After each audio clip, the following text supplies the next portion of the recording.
Hello, everybody. My name is Leah. I'm the administrative assistant here at Africa Fire Mission. I just want to welcome you all to our training today. Thank you so much for taking time out of all of your busy schedules to come and join us today. We're really excited for the training. I just want to remind everybody to please stay muted during the training unless you have a question or you want to make a comment on the topic. Then you can raise your hand. That's the best way to do it. Or you can type it in the chat and I'll be monitoring that throughout the time so that I'll be able to see if you do have something to say, that I can say that for you as well, or you can raise your hand and say it. And we will also be giving out certificates at the end of the training today if you attended and participated in 75% of the training, which usually for an hour-long training, that looks like staying for 45 minutes. If it's cut a little bit short, then I will make sure I adjust that time and maybe it's 40 minutes, but as long as you're here for 75% of the training, you'll be getting that certificate. But the name on your certificate will be the name that you see right now as your username for Zoom. And so if that's not the name you want in your certificate, please change it because that will be the name that shows up on the certificate. And we also just want to remind everybody that we record these trainings and post them on our YouTube channel. And so if you ever want to go back and you want to watch and refresh, or if there's something in this particular training that you missed a little bit of and you want to go and refresh yourself on what that said, you're always more than welcome to go back to that channel and watch those videos or share those videos with your coworkers or just anyone in your community that is interested in the fire service. And you can also share the link that you used today to get in here with your coworkers or anyone else in the fire service. We definitely welcome that and we encourage you guys to do that all the time. So with all that being said, I'm going to pass it off today to our fire safety advocate, Jose. He has just a little word of encouragement for you guys. Thank you, Leah. I truly appreciate and I welcome everyone to today's meeting. And I'm just encouraged that your commitment that you guys have is really tremendous. So kudos. I hope you like my new hood on. It's really cool, FDNY. Anyway, that's not the main encouragement of the day. The encouragement of the day is more like looking into the mirror. I hope you guys can be able to see the photo there, you know, and looking into the mirror is more like you getting to view yourself in it. Yeah, when you get to view yourself in it, you get to see yourself. And by you seeing yourself, you get to think about who's this guy who's looking at me, you know? And I want you to now make a small shift and say, in your firehouse, in the firehouse, when you see something wrong with someone, do you talk behind their backs or do you go and address it? Yeah. If you see something wrong with someone, you should help fix it. Yeah. You should not go and start saying, hey, you know what? During the when we're in the fire and I'm with Jose, Jose's never, there's nothing like the buddy system. He's always alone and he wants just to shine alone. You know, you speak behind my back. You know, when you see something wrong with me, for example, you need to go and fix it. That's actually looking in the mirror. Because you know what, when you are also out of the conversation, trust me, they're going to be talking about you. Yeah. So to avoid that, and you see that there's something wrong with Jose, for example, I don't clean the dishes in the firehouse. You know, after it is my turn for cleaning the dishes, I'm actually out there either on the phone or on the television. You know, so my encouragement today is talk about it. Yeah. In terms of training, if you see, for example, I'm not good on a certain skill and it is really needed, call me by the side and say, you know what, Jose, why don't you do rounds on how to tie knots? Why don't you do rounds on how to break doors? Why don't you do such on confined space rescue? You know, you actually get to fix it by training me, bringing me to your level and making me to be at the same place where you want me to be, so that when you look at me, you're actually looking in the mirror. So from today on, I want you to stay on check with yourself. When you look in the mirror, do you like what you see? Or do you feel like, oh, this guy, I really feel like I need to change X, Y, and Z? So help to fix the problem by looking in the mirror. Thank you so much for listening in, and back to you, Leah. Thank you so much for that, Jose. Thank you for always just sharing such an encouraging word in the beginning of these sessions. It really sets the tone for the rest of the session. And so thank you today for just sharing a little bit about how toxic gossip can be. So thank you for that. And now I just want to introduce Howard Cohen. I'm sure a lot of you guys will recognize him. We are just very thankful to have him in our AFM community, and just how he is always so willing to come and present. And so it's just such a pleasure to have you here again, Howard, and I will give you the floor. Thank you. Let me share my screen and I'll get started.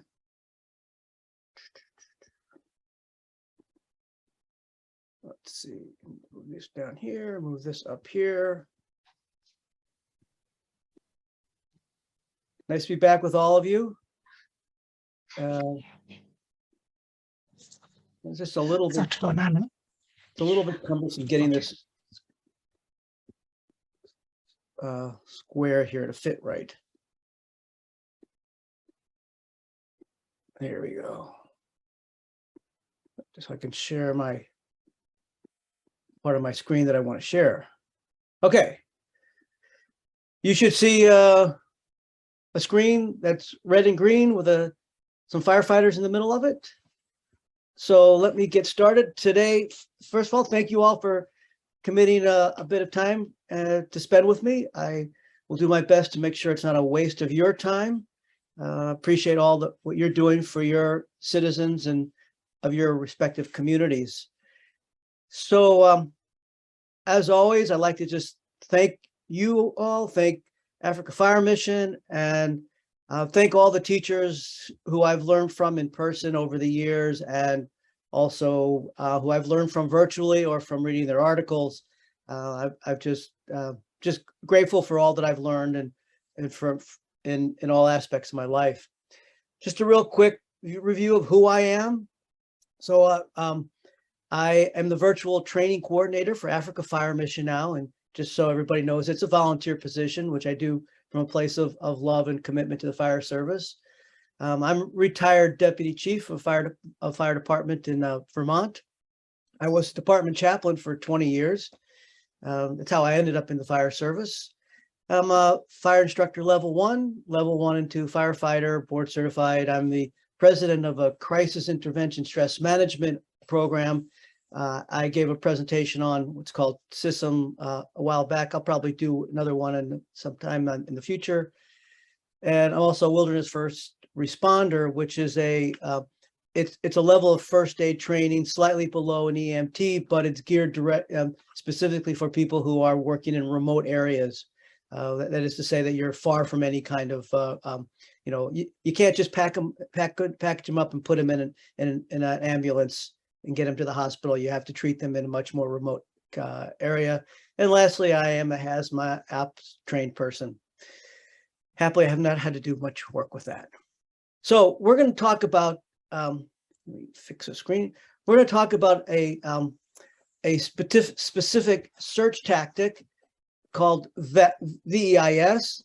And VEIS is an acronym. Well, it's abbreviations for standing for Vent, Enter, Isolate, and Search. So VES is a tactic for searching specific areas where there is both a probability of a victim and survivable conditions. For many of us, we never actually have to use this tactic because it's not all that common, but it's an important tactic to know, and especially if you're the first ones responding on a scene. So what we're going to cover in the next 40 minutes or so, 45 minutes is this is what you're going to learn, hopefully. First and foremost, we're going to review the importance of the size up. Size up is critical. We're going to spend some time on that. You're going to understand the importance of the sequence of each of the 4 components of a VEIS. You're going to learn how to do each of the VEIS steps, at least from a classroom perspective. You have to get out into the field and practice it. You're going to learn when to use VEIS, and you're going to understand the importance of closing doors, both as part of what you're doing in the searching process for someone, and also just in general as a fire safety rule.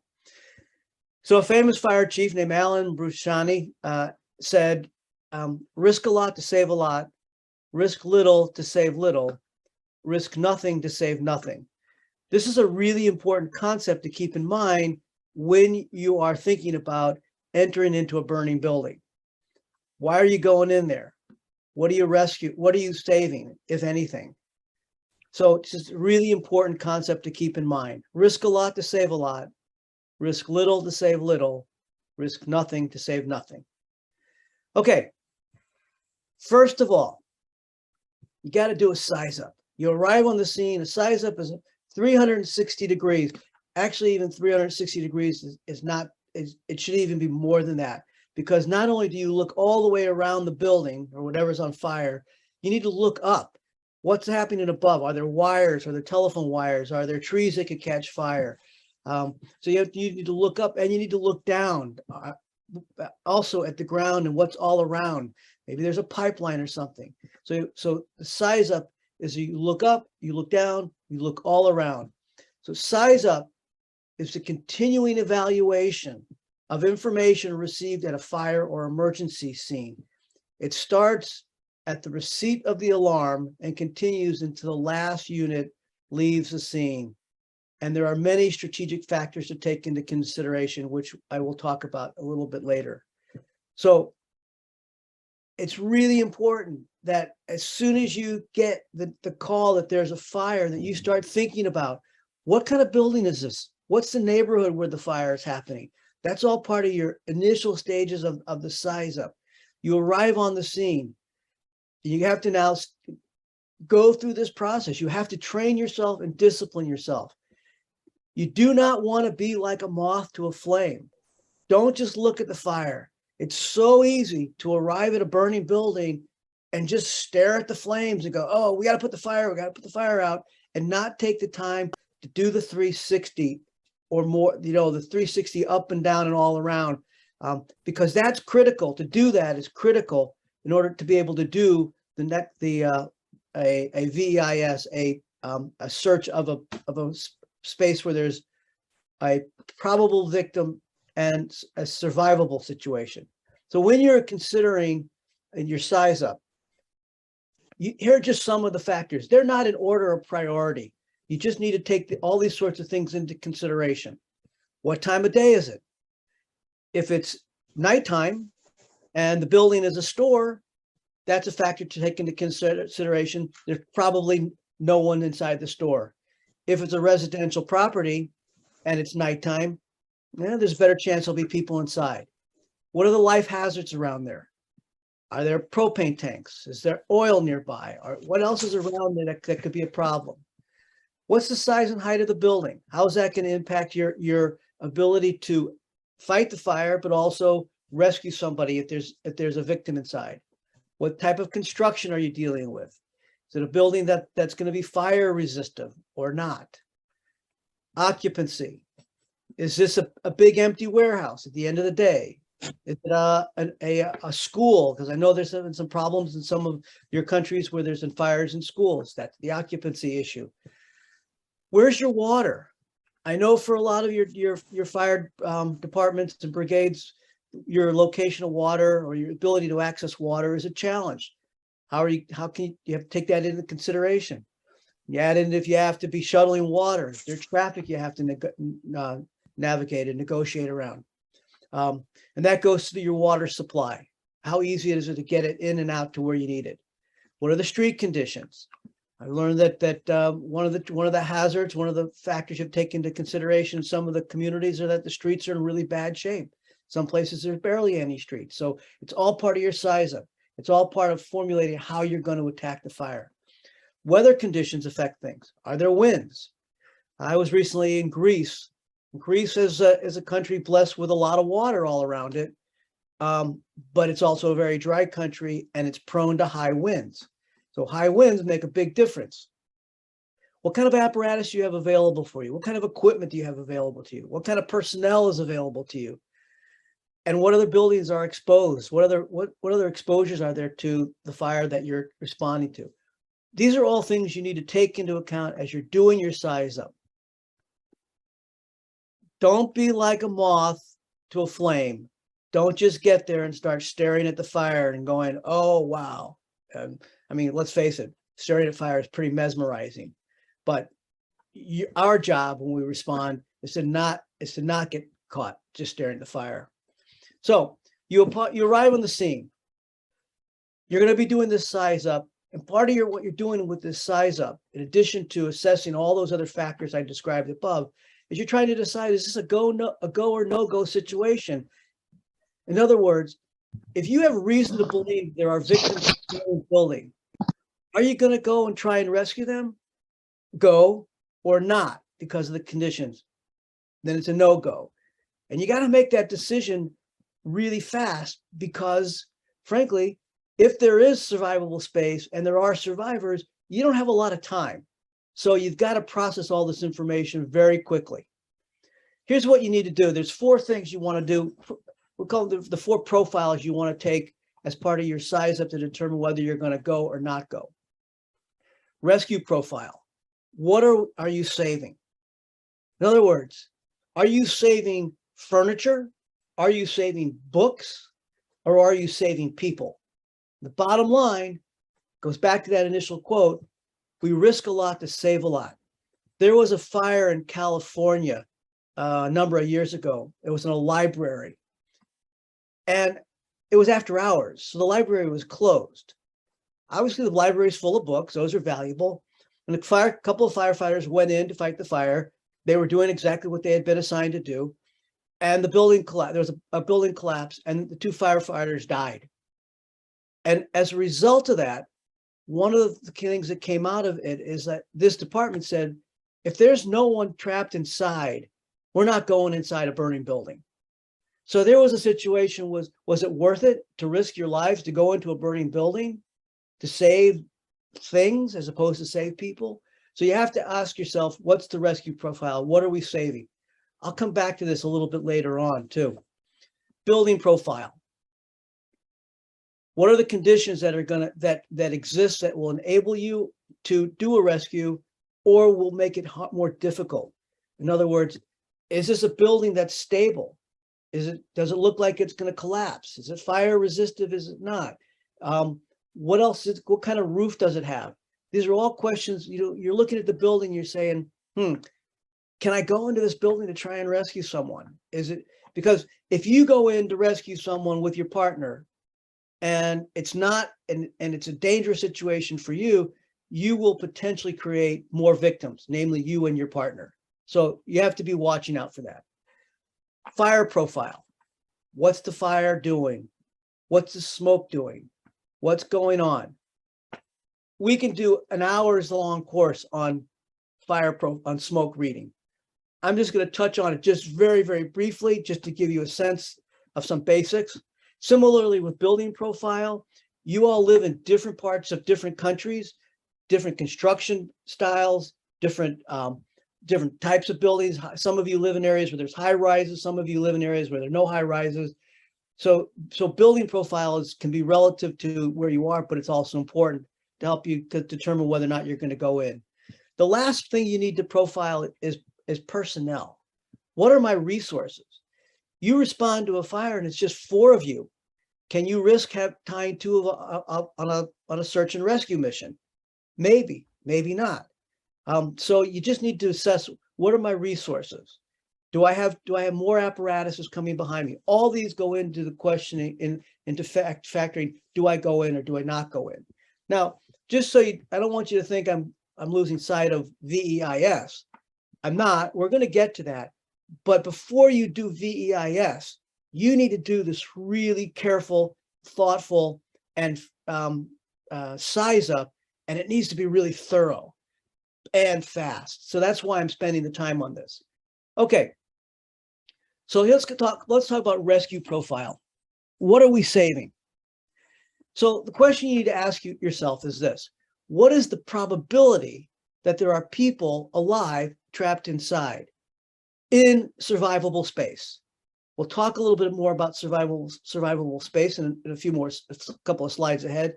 But how are you going to know if there's anybody inside? Well, the first and obvious cue that there might be some people trapped in the burning building is the neighbors or someone who lives in the building comes running out and says, hey, such and such person, they're still in there. I couldn't get them out. I couldn't get to their bedroom, or I couldn't get to them.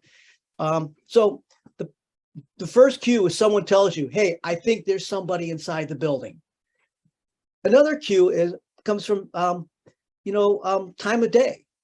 If it's a residential property and it's in the evening or nighttime, there's a pretty good chance the people who live in that building are in there. So now you got it, it's like good cue that there's probably people inside. Sometimes there's cues like there's cars outside the house. Sometimes there's other signs that there might be children in the house, like there's toys in the yard. And each of your own fire districts, what residential situations might be like. It might be multiple family units. It might be multiple families in the same house. It might be single family houses. Or again, like I said before, is it an office building and it's after hours? Then there's low probability of there being people in there. Conversely, if it's office hours, well, then it might be a problem. So you have to ask yourself, what is the probability in your rescue profile? What is the probability that there are people alive and trapped inside the building that's on fire? So take a look at this picture. I don't know where this is. It's someplace here in the United States. What do you think? And you could communicate to each other via chat if you want to. Are there probable victims in this house? Is there survivable space? So look, here's cue number one. It's nighttime. It's a residential house. So yeah, probably people in the house. There's a car outside the house. They're probably home. Look, there's toys in the front yard. So there's probably children in the house also. Those are some pretty solid cues that there's probably people inside the house that might potentially be, in survivable space. By the way, if you look closely at the toys, this looks like maybe a little girl's toy. This looks like maybe a little boy's toy. Maybe, hard to tell, but there's a cue. There might be more than one child in the house. So if you look at the building, do you see any potential for survivable space? Yeah, maybe this front room. Maybe there's someone here by the front door. Hard to tell because we can't do a 360, but probably, I would say there's probably a good chance there might be survivable space with people there. Also, don't forget, people convert places that are not normally meant for living into bedrooms or small apartments. You might find a garage or a shed or an attic, or in some cases, parts of a commercial building even turned into living spaces. So there may be a building out, something attached on the backside that the 360 would tell us. All right, let's look at this picture. Rescue profile. Is there a chance there's people in this house? Yeah. Look, it's nighttime. There's cars. So there's a chance that there's people in there. Is there potential survivable space? Yeah. There's no smoke or fire coming out of these windows, so maybe over this end of the house, there's survivable space. All of this is what you take into account before you actually do the VEIS. Here's another one. This one's a little trickier. What do you think? Survivable spaces in this structure? if you first come upon this and you jump out of your apparatus, you're going to go, holy cow, this house is fully involved. Nobody can survive this. But hey, wait a second. Maybe there is some survivable space in here. So look, over here, there's nothing coming out of these windows yet. Hard to tell if that's fire there or that's just reflection, but maybe there's someone underneath there. So maybe there is survivable space still in there. Am I going to go in? Maybe, maybe not, because hard to tell, but there's a possibility. So you don't want it to be a moth to the fire and just get, sucked into all the, the dancing flames. Okay, now let's talk a little bit about the fire and smoke profile aspect. So what's the fire doing? What's the smoke doing? So in general sense, I'm going to be really simple, oversimplifying something. Like I said, we could spend hours doing, is that we evaluate smoke by V, V, D, and C. So what does this mean? Volume. The first V is volume. What is the size of the container? In other words, how much smoke is filling up the building that you're looking at? It's always relative to what we call the box. It tells you how much fuel has gassed off. So the bigger the building, if there's a lot of smoke, it's telling you there's a lot of going on in there. Smaller building's going to fill up faster. So what's the size of the space, the box the smoke is filling? Second V is velocity. How is the smoke leaving the building? Is it kind of just drifting out, called Lanimar? Is it just kind of drifting and kind of wafting out? Or is it coming out and is turbulent? It's just like, poof, boom, blowing. These are, you want to read these signs to tell you, it'll tell you what's going on. Velocity can help you indicate the volume and or heat that you're dealing with. It can also help you find the location of the actual fire. But again, I'm just touching on the surface when it comes to reading smoke. Then there's density. How much smoke is coming out? What's the quality? It helps you understand the quality of the burning that's going on and how much fuel is there and likelihood of a hostile event. In other words, a flashover sort of event. And then smoke color. The yellowish gray smoke could be a sign of a possible backdraft, but smoke, the color of smoke doesn't tell you much about really what's burning. We used to say that it could give you a cue, but it doesn't really help that much anymore. So as you're approaching the building and looking at it and doing your size up, you're thinking about how much smoke, how's it coming out, what things like that, all part of the size up. The last thing I want to say that's about smoke that's really, really important and easy to lose sight of is that smoke is fuel. Smoke is unburned carbon that's floating away. So if that smoke is hot enough and it heats it something to ignite it, it will catch fire. So remember, smoke is fuel. A lot of smoke means there's still a lot of fuel that can catch fire. Okay, I'm going to simplify everything, size up. Rescue profile. What are we saving? Stuff or lives. Building profile. What conditions exist? Is the building stable? What's the building used for? Is it likely to be occupied? Fire profile. What's the smoke and fire telling you? So the last one, which I left off when I wrote up my chart here, is your personnel profile. What kind of resources do you have for responding to your fire, to the situation? All those factor in to the question, is this a go situation or a no-go situation? And it's all done in the size up. This is why the size up is so important. Look, size up is important too, because not only does it help you determine whether you're going to go or not go, size up is critical because it's going to give you, help you develop your strategy for how you're going to fight the fire in the first place. So size up is critical. A good size up can save you a lot of effort, a lot of time fighting a fire. Okay, let's just talk a little bit about fire dynamics, because this is also critical in terms of understanding the VEIS process. There are 4 ingredients that are required to make fire. You need all 4 of these elements in order for fire to happen. Take away any one of these 4 and you put the fire out. So you need fuel, you need oxygen, you need enough heat to create the chemical reaction called pyrolysis that creates fire. Take away any one of these 4 and you put the fire out. Add more of any of these, well, particularly of these 3, or and especially oxygen or fuel, you build the fire.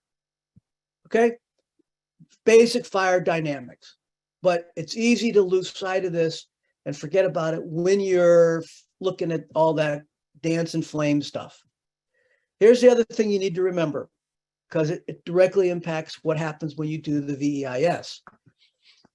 The flow path is the movement of heat and smoke that goes from the high pressure area within the fire toward the lower areas or lower pressure areas. In other words, you heat up the water in the tea kettle. It builds up pressure, and it's going to go where there's low pressure, which is out the top. So the same phenomenon is occurring in a burning building. Fire is building, the pressure is building, and once you vent, once you open up and allow for an escape for all that pressure, 2 things happen. One, all that pressure is going to go out where it can go out. So it's going to go from the high pressure to the low pressure. But at the same time, cool, fresh air is going to rush in, which means you're adding more oxygen to the fire, and it makes the fire bigger. This is a real fundamental principle you have to keep in mind when you go to the next step to do your VEIS. So step number 1, when you do VEIS, is you're going to vent. You're going to have to open a window in order to get in. And once you open the window, you're adding O2. You're adding oxygen to the fire. You add oxygen to the fire, it's going to make the fire bigger. So you open up, you get up to the window and you open it up. Here's what you're going to do. You're going to have your partner with you. So assuming you're going from a ground floor level, you're going to have your partner with you. You're going to take out the window, and you're going to make sure that you clear out all the glass from the sash. In other words, you don't want any glass shards down around here. You don't want anything up hanging that can get in your way. So you've created the opening. Now, once you've done that, you have to remember, you're letting in the oxygen. So you're going to have to move fast. If you're doing this to a second floor window, which is quite possible, you might need to do that to search a room. You want to put your ladder below the windowsill here. And you want to make sure you clear out all the glass. You want the ladder below here so that if you go into the room and you find a victim and you're coming back out, or you go in and you don't find a victim, but you got to get out in a hurry, you don't want to get snagged on the top of the ladder. You want to be able to go right out through the window as smoothly as possible. And by the way, it's not a bad idea to set your ladder at a slightly wider angle than you might otherwise when you're firefighting using a ladder. That might to help facilitate bringing a victim out. So you've created the flow path. You've opened up the window. You vented, and you got to move fast. So you're standing at the window, and you're about to go in. If you have a thermal imaging camera, take a look around and see if you could find places in there that you're not going to be able to get, that you can't see, you're going to have to make sure you get to. And now you're going to enter the room.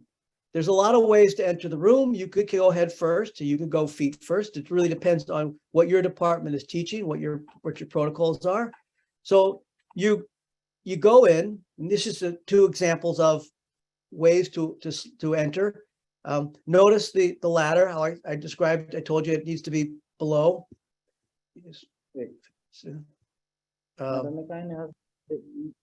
Okay, so before you actually get into the room, you want to look right below the window and you want to sweep for victims. A lot of times victims make their way to the window, but they pass out because of the fumes. And so you want to just make sure that there's no one right below you. Once you clear that there's no one below you, sound the floor to make sure it's solid. You don't want to go barreling into a room only to find yourself falling through the floor. You also don't want to sound the floor before you've made sure there's no victim there, because you don't want to smack them with whatever tool you have.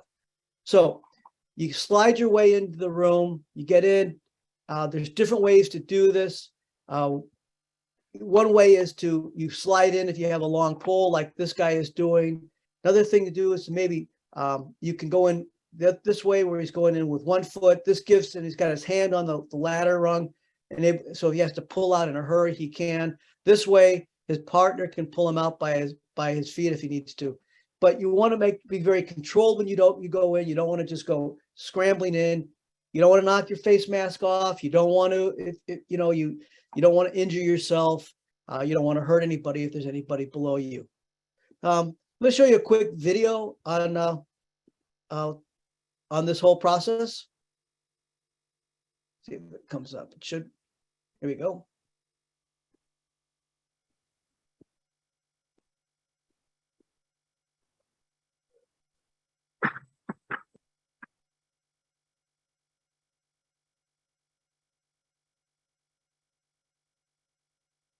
We got no sound, Howard. No sound? I don't know what that is. Okay, hold on a second. Hi, I'm Mike Champa. Welcome.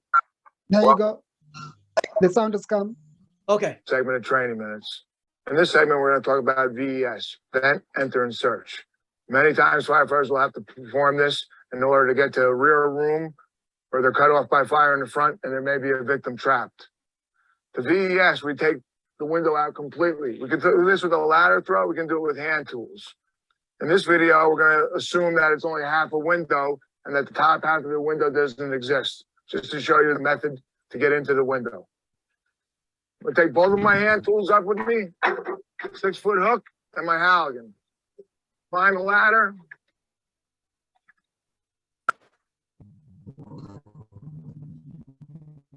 Now I would perform a leg lock maneuver and we take the window. We clear the glass, the curtains, and the blinds. We want to let it blow for a minute in case the bedroom door is open. The escaping heat and gases can come right out here and light up. As we get up to the top, prior to our entry, most firefighters are taught to sound the floor. We like to sweep the floor first. What if the victim is here at the window? We could cause a worse injury. So we'll come up, use the building to protect us. We can sweep, sound the floor, and then we can just drop the Halligan, and we can listen for the sound of the solid floor when it hits. If you notice, I'm protecting my face. I'd have my face piece on with the building. So I climb. I'll leave the hook outside. I'm going to come up, put my left hand here, grab a rung. I'm going to transition in, leg up, slide back quickly, get low in the window. In this position, if the window is wider, I can slide back more, maybe bring my leg in. This window's tighter. I have to put my head up.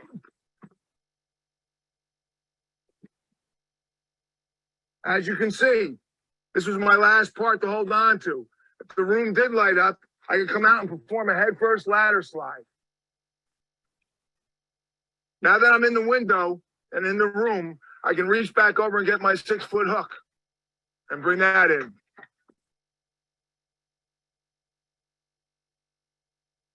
Some people teach prior to entering the room to take the 6-foot hook and open the ceiling space above you, checking for fire conditions above. Once we've entered the room and let it blow, we came in and made our initial entry. Remember, this is a ventilation point. Smoke, heat, and gases are still going to be drawn by the entry that we made here. One of the things we would want to do first is close the bedroom door. This will buy us time, so we're working in a safer environment. With closing the door, it may also let the smoke lift off the floor a little bit, and we get some visibility. In most homes, when you enter one of the windows, the door is directly across for cross ventilation. We brought 2 tools in with us. Most firefighters say they don't like to search with a 6-foot hook. It's a very valuable resource. We can do a few things from it.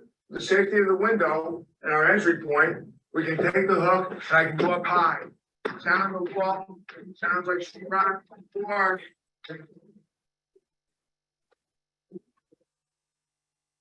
from our initial entry point, we're able to sound the wall with the hook and close the door.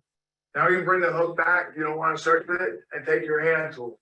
Now you can perform a search of the bedroom with your hand tool.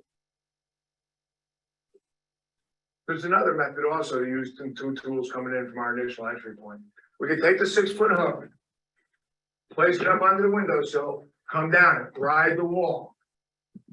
With or without a hand tool, we'll place our foot here. We can sweep with the hand tool, or we can feel the wall and also close the door.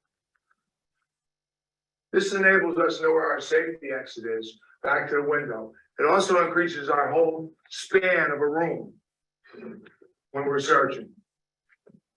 Remember, once we're done searching the entire room, we can exit out our safety point. However, So I'm going to move on to the next part. I don't know if you noticed that he called it VES. He said it early on in the beginning. Just want to point out that VES and VEIS are the same thing, but in order to reinforce the message, which he did say that you have to close the door, which is isolate the room. That's what the I stands for. Later iterations of this, of the VES, now include the I, so it's VEIS. Okay, so you've vented, you've entered the room, and now high priority, you have to shut the door. You have to isolate the room. You have to shut out the smoke and the heat and the fire coming from outside the room. So this means that as soon as you've gotten into the room, the first thing you do is you make a beeline to the door and close the door. Of course, that assumes that there's a door to close, but if there's a door, you need to close it. One of the things that that might be important to do if the circumstances allow it is that when you get to that door, instead of immediately closing it, make sure you look on the outside of it to see if there are any potential victims in the hallway trying to get into that room, to escape from that same room. But you need to isolate yourself and your victim from the rest of the building and the fire. This is critical. This is how you're going to make your search safer for you. It also buys you, and more importantly, the victim, your patient, more time, because you're reducing the flow of those toxic fumes. Even if you find a victim when you first get into the room, unless they're lying right at the foot of the bed and at the door and you have to get them out of the way, you need to shut the door and then go back and get the victim out if that's the case. I want to show you a quick picture here of 2 rooms. This is the same building, and it was a house in Florida. And this photo that my cursor is pointing to, this photo, make it a little bit bigger. This photo, the bedroom door was closed. Same room, same fire, bedroom door is closed. This is what happened in the bedroom next door with the door open. It's profound. It makes a huge difference to have those doors closed. So if you think about those photos we were looking at earlier on, where there was a lot of fire showing, but some rooms didn't have it, that could be survivable space. And even in a place where there's a lot of fire, there could be survivable space with victims in it. So it's really critical to close doors. There's actually a whole program here. I think we have time for this. Let me run this real quick. It's really powerful. This is a really, really important lesson to take to your communities also about the importance of closing doors.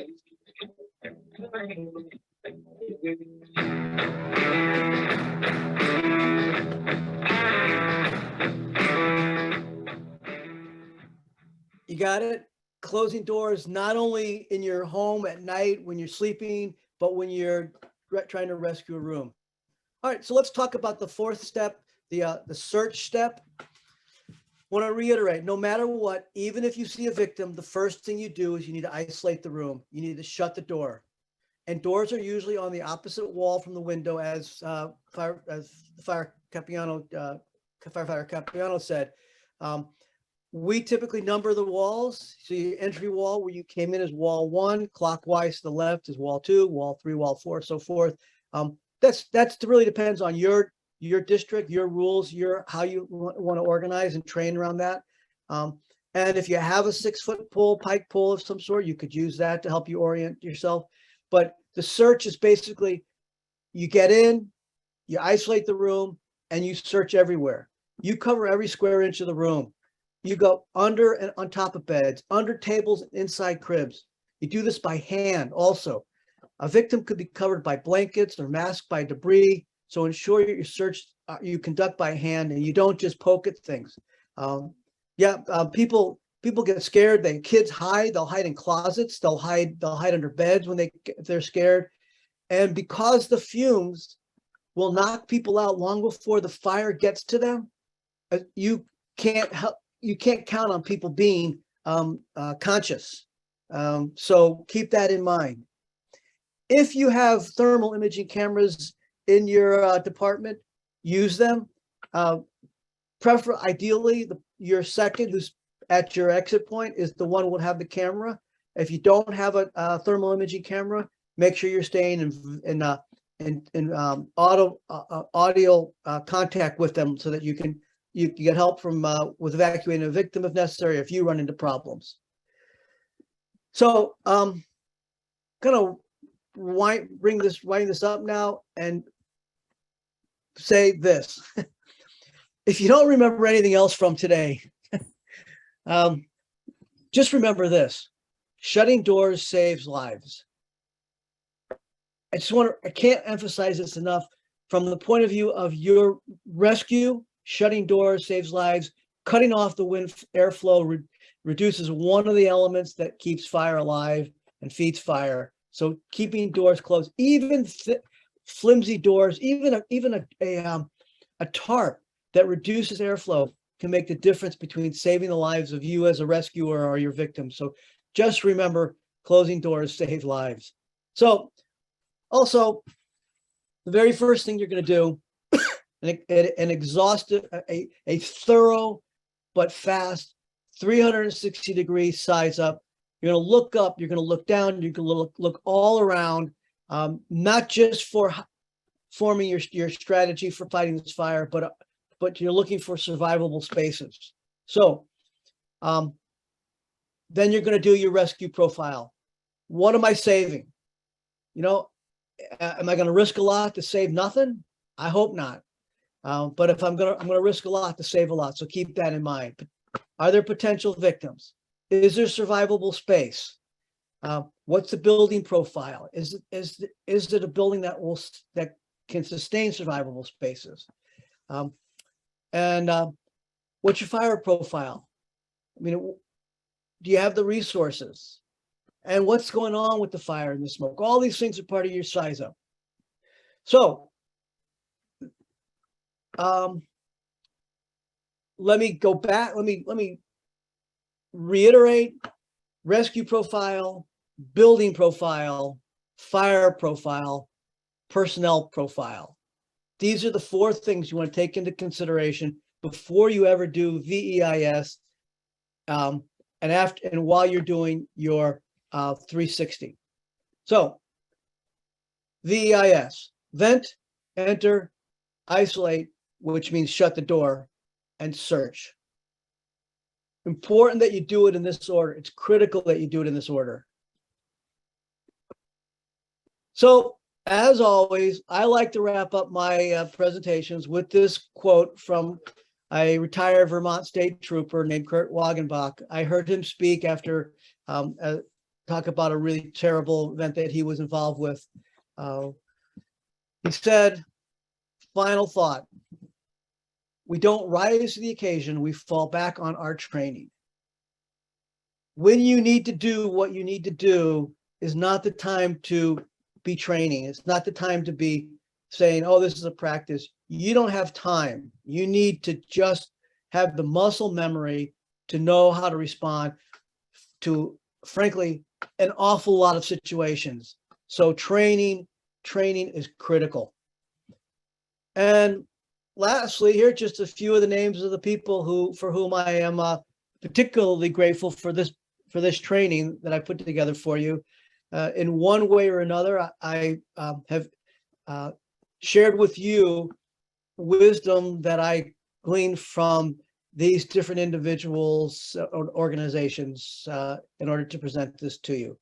So on that note, I am going to stop my sharing, and I'm happy to take any questions that you might have. Let's see. I'll get to it here in a second.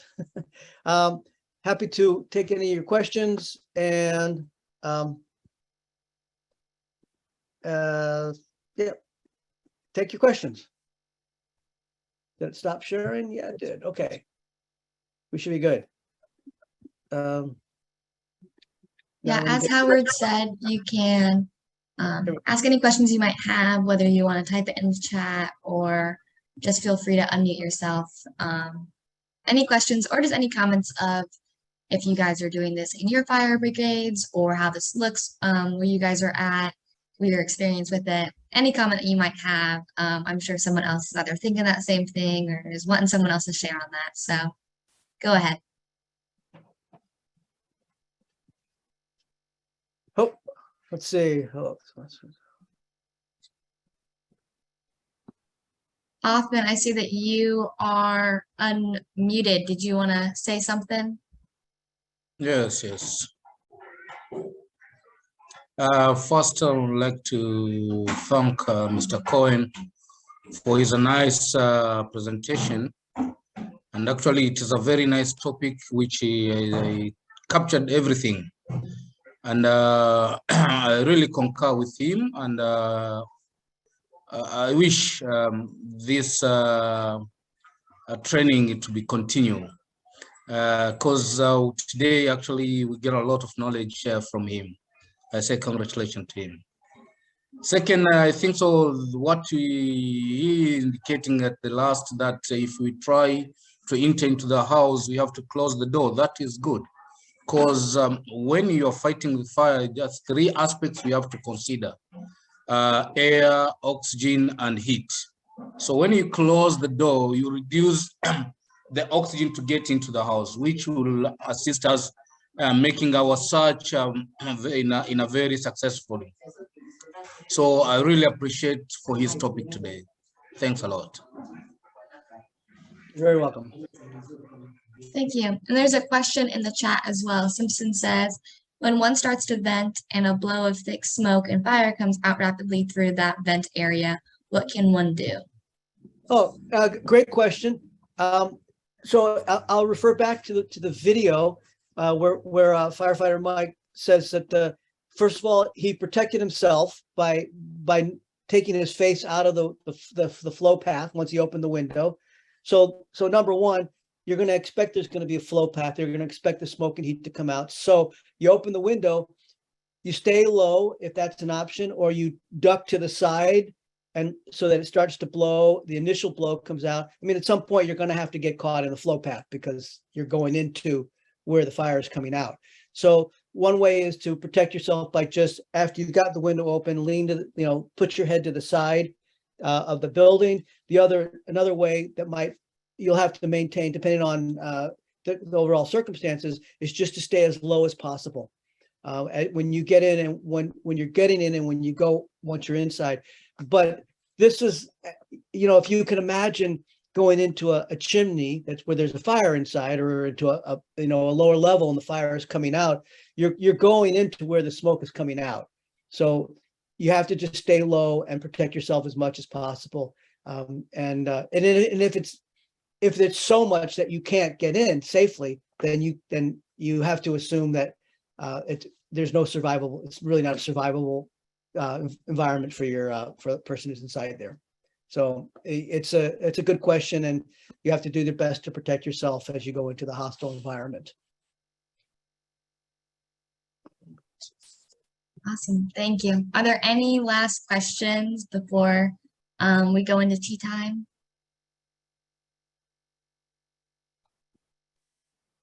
Adelina, I see you muting and unmuting. Do you have something you wanna add real quick?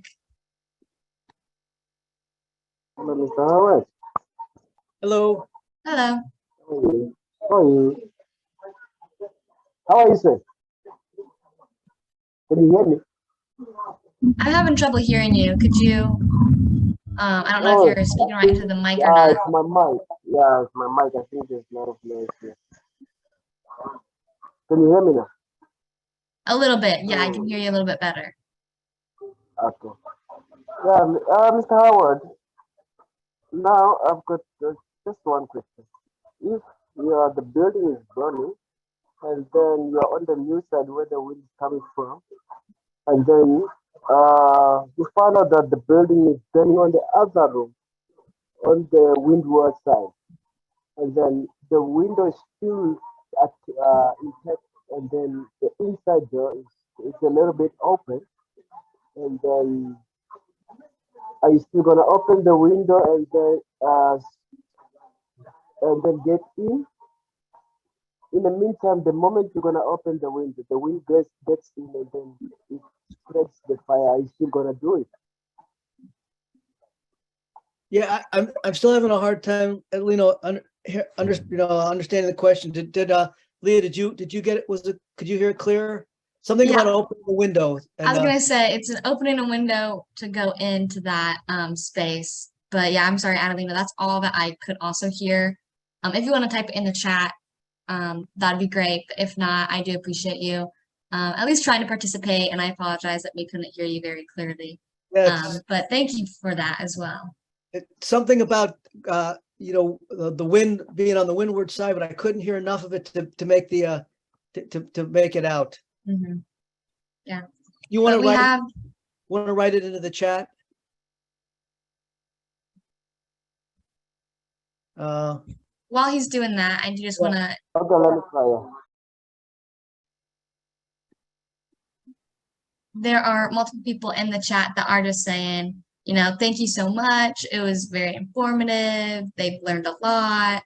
It was great information. It was very educative. So I just want to reiterate all that to you, Howard. And we just want to thank you for coming and just presenting such a wonderful lesson. Clearly, we all learned a lot, and it was a really great time. So I just want to thank you for that. And as we wrap things up, and I ask everyone to stay and participate in tea time, Jose is going to host tea time in a little bit. So I just ask that you guys stay for that. It'll be great. And Howard, if you have time, it'd be amazing if you could stay. If not, there's no pressure. We appreciate the time that you have given us to stay so far. So I just want to remind everybody that this training is recorded. It's going to be on our YouTube channel. So if you want to go back and watch that at any time, it'll be there. I'm going to send out a little survey in the chat in a little bit. If you guys would fill that out, that'd be amazing. But yeah, it is time just to wrap things up. So if there's any other further questions, you can talk about that for a little bit in tea time. There is a question that's come in. Can we ventilate using downwind? And so yes, you can. But essentially, in order to ventilate, you have to open it up. So taking into account which direction the wind is blowing when you vent the room, when you open it up, is something that's part of your size up consideration. If the wind is at your back and you're going to open the window, then you're going to be adding a lot more oxygen to the fire, and you have to take that into account.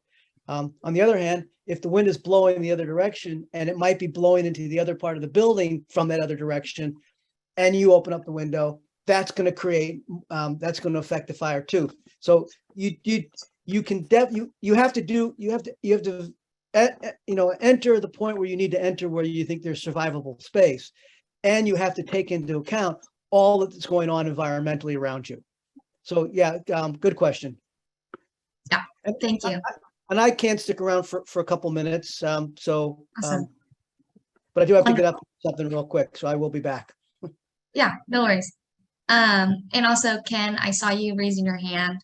I'm not ignoring you, but that if you want to address whatever you have, that can be like the first thing that we address in tea time.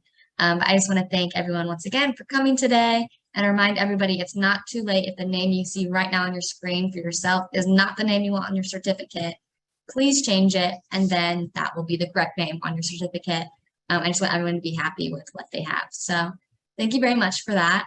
And I'm going to say goodbye and pass it off to Jose now.